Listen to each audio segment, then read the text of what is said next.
Hello বন্ধুরা, এটা ছিল আমার কালকের ভিডিও, মানে কালী পূজার পরের দিন ভিডিও।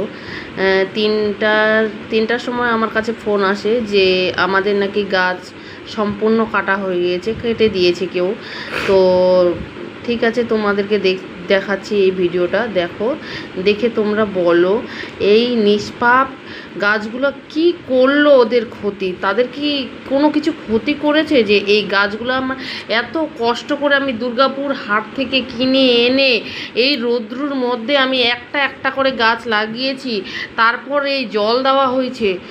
তাহলে এত কষ্ট করে আমি গাছগুলোকে লাগিয়ে ও কী করলো, গাছগুলো মানে এক সেকেন্ডে গাছ, সম্পূর্ণ গাছ আমার 30-35টা গাছ হবে, সেই 30-35টা গাছ আমার এক নিমিষে কেটে দিল।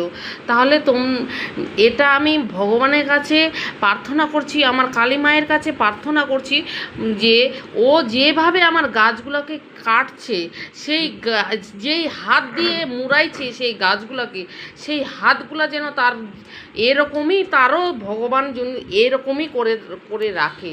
আমি চাই ভগবান যেন, আমার কালী মা যেন এরকমই তারও সঙ্গে এই রকমই করে, আর কোনো দিনও যেন সে সুখে থাকতে পারে না।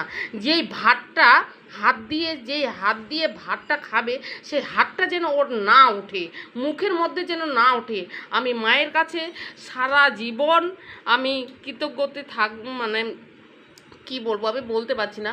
ভগবানের কাছে আমি প্রার্থনা করব, আমি মায়ের কাছে প্রার্থনা করছি, মা তুমি দেখো, আমি গাছগুলোকে তিল তিল করে, একটা বাচ্চাকে যেমন মানুষ করা হয় সেই হিসেবে আমি সেই তিল তিল করে গাছগুলোকে জল দিয়ে বড় করছি। এত রৌদ্রুর মধ্যে, প্রখর রৌদ্রুর মধ্যে দুর্গাপুরের হাট থেকে এনে সেই গাছগুলোকে লাগিয়ে জল দিয়ে আমি এত কষ্ট করে করছি, কিন্তু তারা কি করলো, এক নিমিষে তারা গাছটা যে কাটলো, একবারও মনে পড়লো না যে এটা একটা গাছ কাটা যে কি অপরাধ।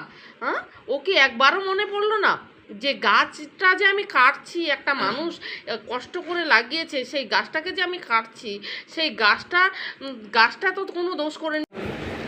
দেখো এই বন্ধুরা, এই যে আলটা আছে, এই আলটা আমরা আল কাটি না, কারণ আমাদের এখানে মেশিন আছে, মেশিনটা তোমরা দেখতেই পেলে, এদিক দিয়ে আমাদের যাতায়াত করতে হয়, ঠিক আছে, এই জন্য আমরা আলটা কিন্তু কাটি না।